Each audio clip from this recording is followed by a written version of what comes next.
So our final speaker is Zachary Sherker. Zachary is both a research associate at Oregon State University as well as being in the final stretch of his PhD at the University of British Columbia.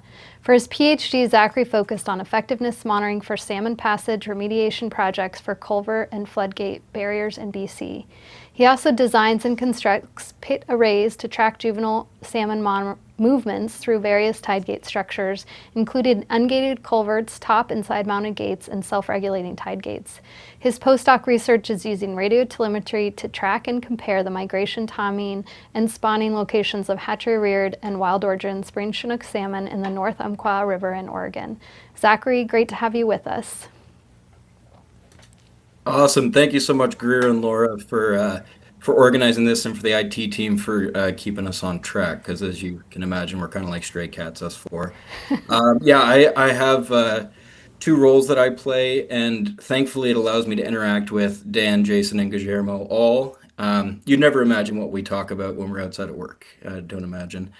Yeah, so my research focuses on the effectiveness monitoring aspect. So Guillermo was talking about what are tide gates and what are the solutions for tide gates. Jason focuses on optimization. So when you do have funding, how do you spend it appropriately? Dan was more focused on specifics of how do these projects get done. And I'm kind of the cleanup crew. So once these structures are installed, my interest is how well do they work and how can they be adaptively managed to work even better. So my research focuses on culverts and floodgates, but for this talk, I'm going to be focusing specifically on floodgates and using a case study of an effectiveness monitoring study that we ran on the Coquitlam River. So I just wanted to start by saying that this was not a one-man show. Dan and Resilient Waters were a huge part of this research, and Coquitlam First Nation was not only a major collaborator, but also allowed us to run this research on their ancestral and unceded land, which was very, very nice. And then there's a bunch of other team players that would take 30 minutes to go through, but it takes a village to do a project like this, and I couldn't be more thankful for the group of researchers and practitioners that we got together. So floodgates as barriers, no surprise anymore. They come in all shapes and sizes. They can be top mounted, side mounted. But one thing we do know is that they are barriers to fish. And in the lower Fraser River, this is a really good example. So the Fraser River is the one of the largest salmon-bearing rivers that remains undammed on the main stem of the river, but it does not mean that it's free of barriers. There's lots of culverts and floodgates to keep us all interested.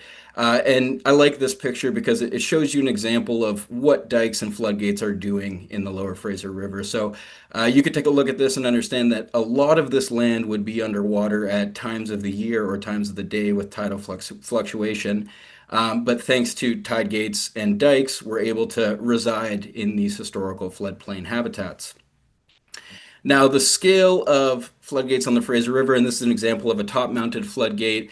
It's a good example of what a lot of the floodgates on Lower Fraser River look like. And when I say a lot, I do mean that there are a lot of floodgates. So there's over 185 known floodgates on the Lower Fraser River. And as Dan was alluding to, almost all of them would be considered barriers to fish movement, with the exception of two self-regulating gates that have been installed. Now, what does this add up to? It adds up to about 95% of the historical floodplain habitat being inaccessible to juvenile salmon. And, is that a problem? Absolutely. So these floodplain habitats are extremely important for juvenile salmon, in particular juvenile coho and Chinook, who use these habitats, these off-channel habitats, to overwinter. So they enter around November, and they stay there all winter upstream of these gates or in these ungated sites, and then they move downstream with the spring outmigration.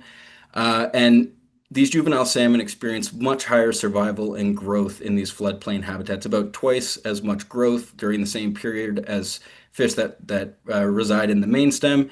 And it kind of makes sense as to why this is. If you've ever tried to swim in the main stem of the Fraser River in the middle of winter, you get a good idea of how you can only really do it once. And it's no different for these juvenile fish. It's a very harsh environment to try to catch drift invertebrates and to relax and grow sort of in the shoulder season. And the impact of these tide gates is pretty well documented. So in ungated sites compared to gated sites, we see that at in-gated sites, there's a lot fewer native fish species and a lot of invasives that are sort of used to these warmer, lower oxygen areas that are conditions that we create with the disconnection from the main stem of the river. Um, and it's a good time to start thinking about what are some better designs for these gates. Using the Fraser River in British Columbia as an example, we've had 3 of the last 5 years would be considered atmospheric rivers where there's a tremendous amount of rainfall all at once in the system. And as a result, our flood infrastructure, which was built 70 to 100 years ago, is not graded for this type of flow. And so, in some of these atmospheric rivers, we've had upwards of 20,000 people being displaced from their homes in British Columbia, and the costs are pretty tremendous. The goal of replacing these structures would be to not only improve flood protection in these areas and account for changes in the river system that are coming, but also to try to reopen this habitat to juvenile fish. Um, the best way to do this, so I mean, obviously, replacing a tide gate is the best solution. Completely get rid of the structure. But in a lot of these areas, we use them for agricultural land, recreational land. Or we live in the areas, we work in the areas, and so it's not realistic to return all of this land to the floodplain. Rather, what we can do is upgrade the structures to allow more fish into the site while still maintaining that desired flood protection. The best way to do it is with these self-regulating floodgates, which basically are designed to stay open primarily and only close under flood risk or daily flood risk through tidal variation. Our research goals when studying these structures was to compare juvenile salmon movements through a top-mounted floodgate, which is once again representative of a lot of the floodgates, a self-regulating floodgate, which would be considered sort of this newer approach, and a fully ungated site where there's no gate limiting fish movement. We wanted to document juvenile salmon attraction to the structure. So how can they find this habitat upstream of these gates? We wanted to look at upstream passage success and efficiency. So once they find the gate, are they able to actually get through it from the main stem? We wanted to also look at survival through overwintering. So once these fish are successfully accessing this floodplain habitat, how does that habitat actually benefit them? And what is the duration of the floodplain residency of these fish upstream of these structures? So how long do fish use this habitat and what is the importance for juvenile fish? And unfortunately, a lot of this information is not currently known. And so we were trying to sort of fill in the gaps here. We also wanted to determine the timing of fish movement relative to floodgate function to better inform future designs and also operations of these self-regulating floodgates. And we wanted to provide recommendations on how we can actually improve these gates once they're installed and highlight the importance of this kind of monitoring research to understand more about these expensive, although completely necessary structure upgrades. So just a quick overview of our study design. What we did was we selected 3 tide gates. This would be a self-regulating site. Right across the way is a top-mounted site, and just out of frame is a ungated site where we worked with the city of Coquitlam to actually chain the gate open and fully reconnect the floodplain during our study. What we did was we installed paired pit arrays on the downstream and the upstream end of each of our 3 floodgate designs. And then we released pit-tagged juvenile coho salmon on the downstream end of each of the gates in these sort of 4 bays to allow the fish to attempt passage or attraction to these sites. We released, so this would be a fish moving through the site, and this would be a fish that doesn't move through the site and maybe goes to a more accessible one. So we released 1,500 pit-tagged juvenile coho, and they were acquired from a hatchery just upstream on the Coquitlam River. We released groups in batches of 50 on the downstream end of each of the 3 sites, so 150 fish released each week for 10 weeks through the peak of overwintering. We wanted to know how do these fish move through these structures throughout this season when they're trying to access this habitat. And we were interested in monitoring the passage and movement through these designs. And we also collected data on the tidal conditions and the opening and closing of the floodgates to inform the patterns we were seeing in fish movement. The study site that we focused on was on the Coquitlam River, which is a relatively major tributary of the Fraser River. And this is just an overview of where our sites were located relative to each other. So this would be the self-regulating floodgate, which was installed in 2012. And prior to that had no gate actually at that site, so no fish access. This is the top-mounted floodgate, which outdates any aerial imagery that we have of the site. So we definitely know it's older than 1934. So likely somewhere in the 80 to 90-year-old structure at that top-mounted site. And then we've got an ungated site, which has been associated with other restoration work, where the gate was temporarily left open during our project to understand how fish were moving. Just some highlights of this research. I should start by saying that this is what would be considered sort of the gold standard of effectiveness monitoring, trying to get really fine scale movement information on fish interacting with these gates. We had 4 antennas set up at each site, so 12 antennas total, and they operated without interruption with over 90% detection efficiency throughout overwintering. So we got really detailed information on the fish movement. And I should mention that the paired antennas on the downstream and upstream end made it so we actually had 100% detection efficiency between paired antennas. So we got some very specific information on movement. This resulted in over 800,000 detections during that overwintering season, which culminated in about 9,000 passage attempts between the sites, most of which were unsuccessful and some of which were successful. And we were interested in understanding what determined that success. And I just want to plug that we also were able to publish a paper in the Journal of Fish Biology, which described this novel noise-canceling pit antenna design that we created for this project. And just to let people know that, we developed and designed these antennas to be used. And so here's just a quick overview of how you in your own watershed could be building antennas. These are 12 foot by 6 foot, so they're not small antennas by any regard. And when they're installed in the water, they're pretty neat and tidy by my standards. And here's an example of an 8 foot by 8 foot antenna that we also put in. That paper is written with the hopes that people use this design to run similar projects that are totally needed at some of these sites. So when we're looking at what did we actually see with the fish that we released, the pit tag fish that we released, at the decommissioned floodgate where the gate was chained open, what you'll see in blue is the number of fish that were successful, approached the site, and were successful at accessing the floodplain habitat through the ungated site, compared to the red, which would be unsuccessful fish that approached the structure but were not successful at getting in. And what you can see is at the decommissioned gate, when there's no floodgate, about 75% of the fish that approach the structure are successful at getting into that floodplain habitat, which would suggest that the gates themselves might be the primary problem. At the self-regulating floodgate, we saw that there was a lot of passage, a lot of successful passage, but unfortunately a lot of fish that were still unable to access that floodplain habitat, even though they attempted.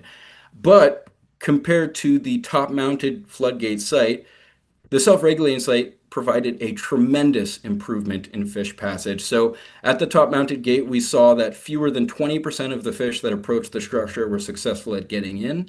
And one thing to notice is that there seems to be a lot fewer fish approaching that top-mounted floodgate, and that is the case. So we saw that of the fish that we released, less than 30% of the fish actually attempted passage through the top-mounted gate. And this makes sense because it's a big gate that doesn't allow any water through, so it's really hard for a fish that's designed to pick up on water cues to actually understand that there's habitat upstream of that gate and attempt passage through it. So it's this combined issue of fish not being able to get into those sites when they do approach it, but also fish don't even know that the habitat is there if you don't have the gate open during this time of year. And when you look at sort of throughout the full season, we saw that overall passage was less than 20% at the top-mounted gate. It was about 65% at the self-regulating gate, so a massive improvement compared to the normal top-mounted site. And at the decommissioned gate, we saw that over 80% of the fish that approached the structure got in. So this suggests that there's probably a little bit of room for improvement at the self-regulating gate, but an absolute an absolute step up compared to the top-mounted structures that are currently in place.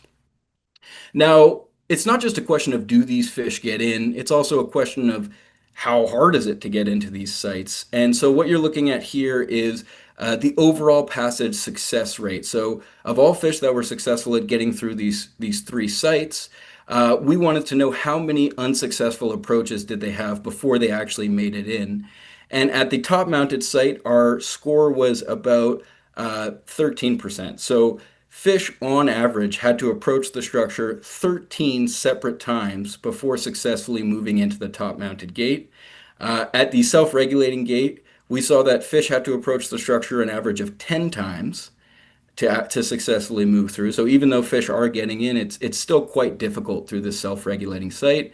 Whereas at the decommissioned site, the gate that was chained open, we saw that fish on average got in less than 4 attempts. So it exemplifies not just that these fish have to get in, but it has to be somewhat reasonable for them to get in there.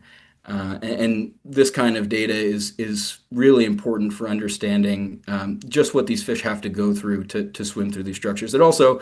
I think it also exemplifies how eager these fish are to get off the main stem of the river. The fact that they would attempt 13 times on average to move through the top mounted gate is I don't want to say they're desperate, but it's a sense that they're really eager to get off that main stem at that time of year.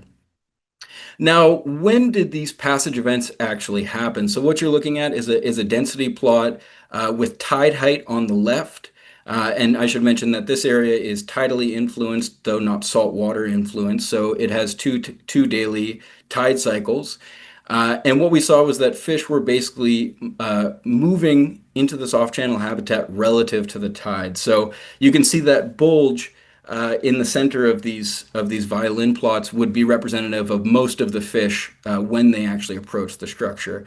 And so at the top-mounted floodgate and the self-regulating floodgate, we see that fish approach the structure mostly between a tidal height of 1.5 and 2 meters in tidal height. And at the decommissioned site, you can see it was later in the tidal cycle. That's because that site is about a kilometer upstream, so there's a bit of a delay in the tidal push in that area. But fish are responding to the tides, which is super informative for trying to understand when we should have these gates open.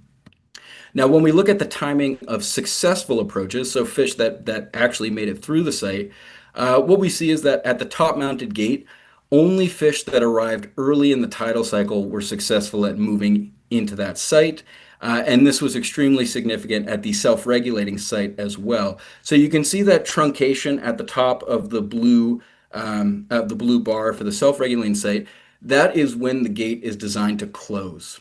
So it makes sense. Fish that arrive early in the tidal cycle before the gate closes were more successful at accessing that floodplain habitat.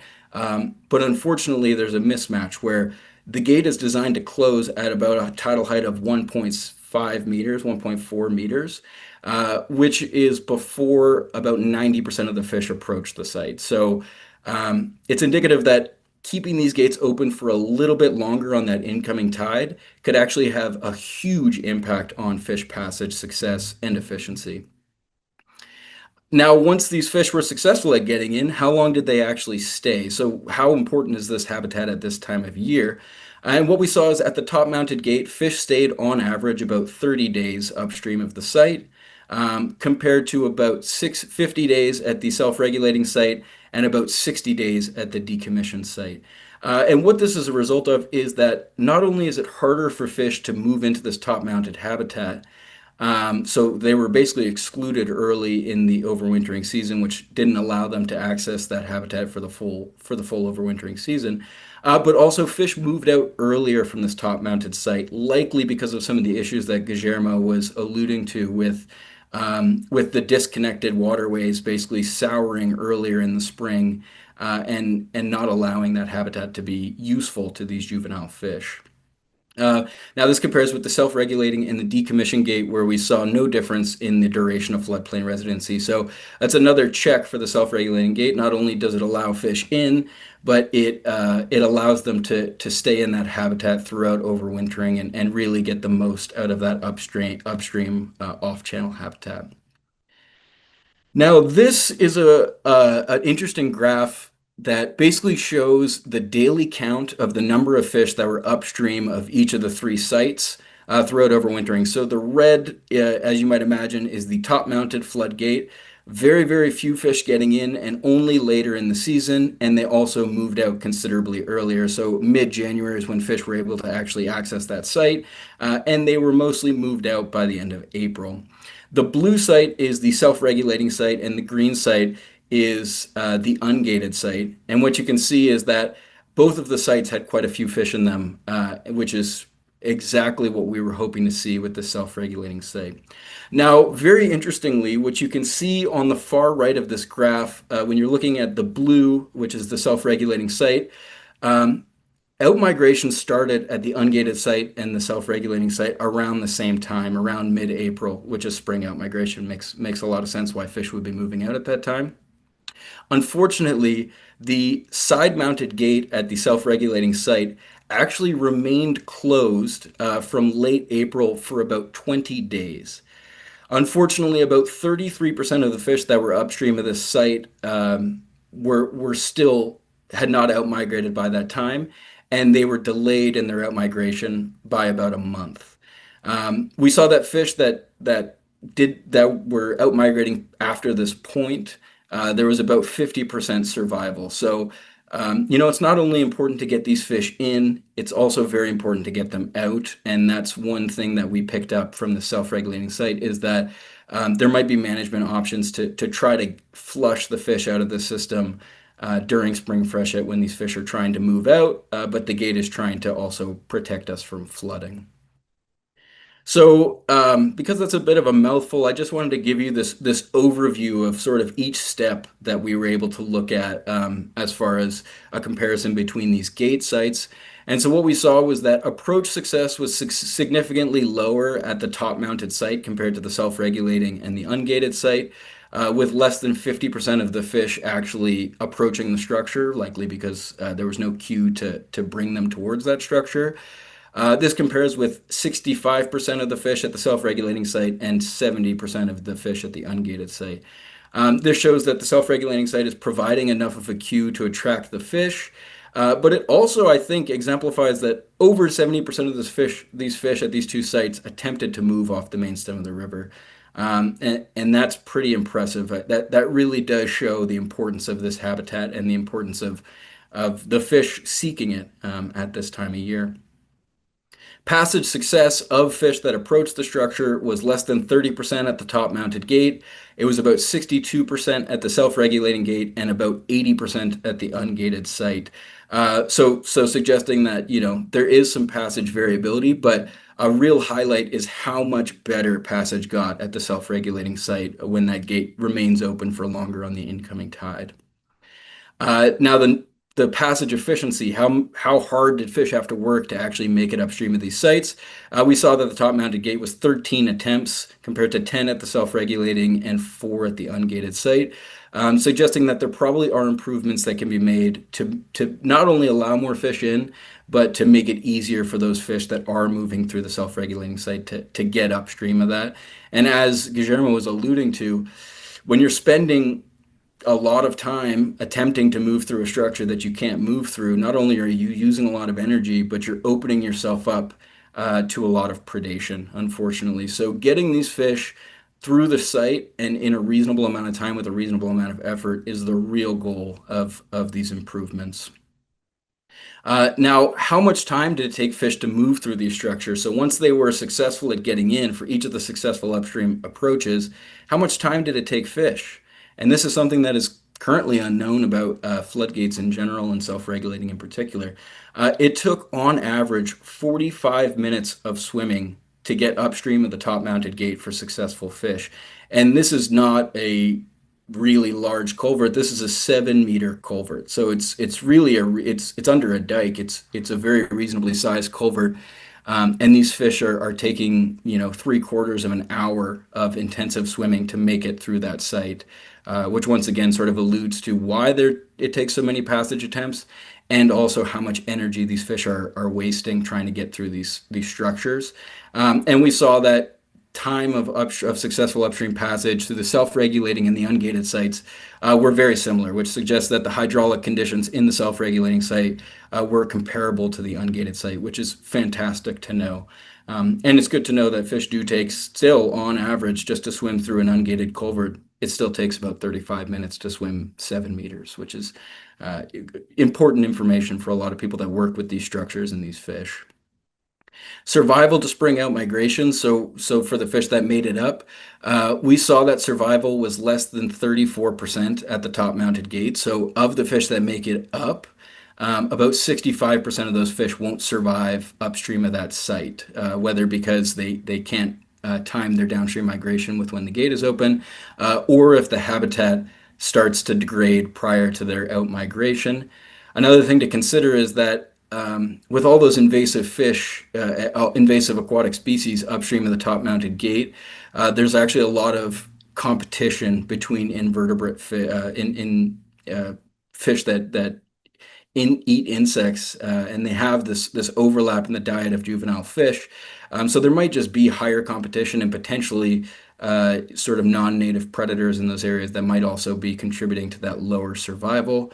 At the self-regulating gate, we saw that survival was about 50%, which is actually pretty on par with what's known about floodplain survival through overwintering. It's a difficult time for a juvenile fish, but it's good to know that there was a real improvement in successful outmigration at this site compared to the ungated site where we saw 64% of the fish survive to outmigrate. So this is what we're aiming for. That's the standard that these gates should be aiming to operate at so that we can ensure that this habitat is not only accessible but useful for these fish during this time of year. And the duration of floodplain residency was considerably shorter at the top mounted gate because of some of the things I mentioned earlier. But very cool to see that at the ungated site and the self-regulating site, fish spent over 2 months upstream of the structures, growing and surviving and evading those high water and low foraging opportunity conditions that are typical in the main stem. But very cool to see that these fish not only wanted to access this habitat, but they also sort of got the most of it and spent a lot of that overwintering season upstream of these sites. Now, we ran the same study in 2024. The data I was showing you was the 2022-2023 season. And what we saw was that in 2024, there was a significantly higher main stem water level. It was another one of those atmospheric river events, unfortunately. And as a result, we saw a big change in how the gates operated. In particular, when we're focusing just on the percent of fish that were successful at passing, we saw that at the top mounted site, it went from about 30% to less than 10%. At the self-regulating site, it went from just over 60% to less than 50%, and there was no change at the ungated site, which indicates that not only are these structures, like Guillermo was mentioning, like these structures aren't applicable at all sites at all times. Even considering that, they operate differently in different years, even at the same site. When the river is higher, there's more pressure on the downstream end, and there's less opportunity for the gate to remain open. So it was really cool to see sort of this interannual variability in fish passage at the same sites using the same monitoring procedures. So, just a quick summary of some serious takeaways. We documented really clear passage issues for juvenile salmon trying to make it through top-mounted floodgates. This is the first telemetry study of its kind to actually get this very in-depth fish-specific movement data moving through these sites. We saw that self-regulating floodgates provided a really significant improvement in fish access compared to those top-mounted gates, which is fantastic. That's what they were hopefully designed to do. We saw that there's probably room for improvement on these self-regulating floodgates, and in particular, allowing them to accept more water in the upstream end. to allow for not only the gates to remain open for longer on the incoming tide when juvenile fish are trying to access this habitat, but also that built up headwater on the backside will also allow the gate to open sooner on the outgoing tide. So it not only will keep the gate open for longer on the incoming, but it'll allow the gate to open sooner. So it's a seemingly relatively simple addition to this expensive structure, where for pretty cheap you can get a lot more bang for your buck moving through that. And to know when fish are moving in. That's what we were hoping to add, and that sort of information can go a long way when managing these structures. And we also found that the importance of these self-regulating floodgates is not just that they're in place, it's that they allow you to have an adaptive tool, an adaptive structure. So, when you put a side-mounted or a top-mounted gate in a site, it might provide improved passage success and efficiency compared to the older structure. But 15 or 20 years or 30 years later, the conditions might change and you might see that same problem arising. And that's kind of the beauty of these structures that can be adaptively managed. So, in the next 100 years, 50 to 100 years that the structure is going to be in the water, we can respond to, potential changes in river hydrology, potential changes in land use upstream, potential changes in fisheries management goals and initiatives. So, to assume that we are putting in gates to operate the same way throughout their life history is not the reality, and I think it's an important thing to have these adaptable structures so that we can basically manage them over the long term. And once again, I just want to thank everybody that was involved in this research. It really took a tremendous effort. Dan, in particular, as the project manager, Coquitlam First Nation, for allowing us and for working so hard as a collaborator. And I'll accept any questions, and I really appreciate the opportunity to share. Thank you so much, Zach. I first saw you present at AFS in Spokane, I think, and I'm glad to have you back in front of a larger audience. I think your work is really important to understanding the differences between tide gates and how they can be more beneficial to fish populations. So that's the first question that I actually put in here, which I thought about as you were presenting the differences in survival behind the different tide gates. Have you thought about rolling that up to look at sort of access to different habitat and how many of these areas are gated, and then tried to see, the difference in survival obviously is going to roll up to a difference in productivity and survival across a larger population. Have you thought through that, or back of the napkin done any calculations to talk about larger impacts? Well, thankfully, they had another researcher who could do it on a full front of a napkin analysis. Yeah, Dan was involved with Riley Finn's research at UBC, and what he did was he actually calculated identifying all of the floodgates in the Lower Fraser, and the amount of habitat that's currently trapped upstream, and that's where we were able to come up with those neat numbers that suggest that over 85% of the historical floodplain habitat is currently locked away behind these floodgates. And in terms of understanding how this rolls up into overall, fish recovery or population recovery, a lot of research suggests that basically the biggest benefit of having a good smolt population is twofold.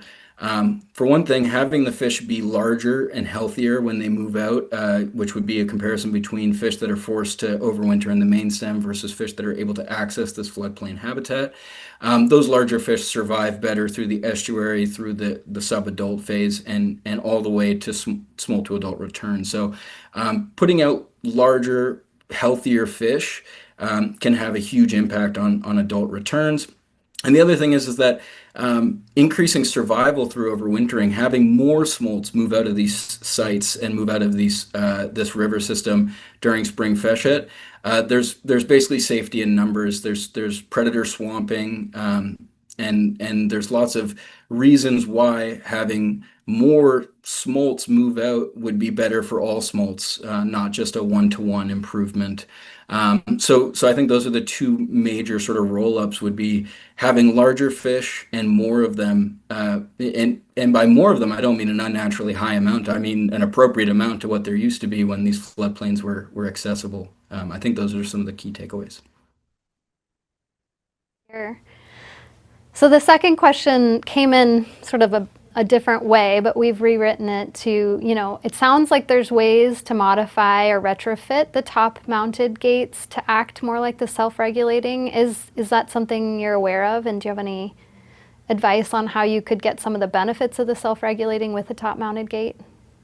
Yeah, so there are, like Guillermo was mentioning, there's floaty systems where when the water level gets high enough, it'll actually activate a float that will lift the top mounted gate up, which would be a retrofit because the gate itself and the culvert is not being changed. There's just a structure being added to it. I'm not sure of too many studies that have looked into how effective those are, but I mean, Seifert and Moore out of SFU, they ran a study where they manually winched gates open during overwintering, and they found a significant improvement in juvenile fish abundance upstream of the sites, and some of those non-native populations took a hit as well, which was great. So, research suggests that any amount of time that the gate can remain open for longer will be beneficial to not only the connectivity for native fish, but also to improve that habitat quality upstream. And another option is these sort of pet doors, which is putting in like a sluice gate pet door on the front of the top mounted gate to allow you an option to basically manually open that gate either during overwintering to allow fish in or during spring freshet to allow fish out. And so those are a couple of them, but not a ton of research on it, but definitely some stuff that should be looked at a little closer. Laura just let me know that there's a few slides in the slide deck of projects that may have some of those retrofit in the Yeah. project. So check that out. And speaking of monitoring, I know this is a challenge for everybody. And working in monitoring, I know this is something we have to deal with. But do you have any recommendations for folks that maybe aren't able to pit tag fish or have a really low budget or just want to gather some information on the effectiveness of their project? Or of a gate that they're trying to decide what to do with. Do you have any suggestions? Definitely. I think Mike Pearson's approach is probably the gold standard short of telemetry. And what Mike did was he did a bunch of before and after monitoring. So he went in and actually caught fish and identified the communities upstream of the floodgates prior to restoration, and then saw how those populations changed after restoration. And comparing that with a downstream site, a main stem site would also be indicative of being sure that you're comparing apples to apples. So, if you see a real change in the main stem population, it might suggest that there's other factors at play that might be influencing that upstream population. Um, the other thing I would mention is that for our pit tag project, we were able to work with a hatchery so that we could do all our tagging weekly at the hatchery. We didn't have to go and capture 1,500 juvenile coho in that site, which unfortunately there's not many because of the gates and the fact that fish aren't able to move into that floodplain habitat. So getting creative with where you source your fish can save you a lot of money. And the other thing is that building your own pit equipment, which is not for everyone, but we have been working in myself, Scott Hinch, my supervisor at the University of British Columbia. We've been working on creating publications on step-by-step examples of how to build these pit arrays yourself. And so, in material cost for each pit array that we built in that study, we spent about $300 Canadian.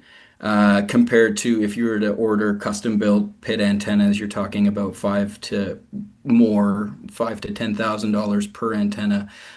So we were able to get creative with sort of a limited budget, but if pit and telemetry is totally out of the question, I think capturing fish upstream and downstream, either with G traps, minnow traps, seining, is probably the next best thing to understand the change in the fish community that can be allotted to the change in the floodgate operation. Great. And I'll just pick up on one that came in, which hasn't been promoted, but since we're talking about it. So your study was with hatchery fish. Have you thought about, or do your results include a discussion of the differences with natural origin fish and what you might see that's different? Yeah, so I had a master's student, or we had a master's student on the project, Ariel Koenig, who actually did minnow trapping and the fish sampling upstream of these sites in year two of our study. And what we found was that what we found was that we were able to put out pit tags in not only wild coho and Chinook, much smaller numbers, unfortunately, just because of the source population is relatively low in this area.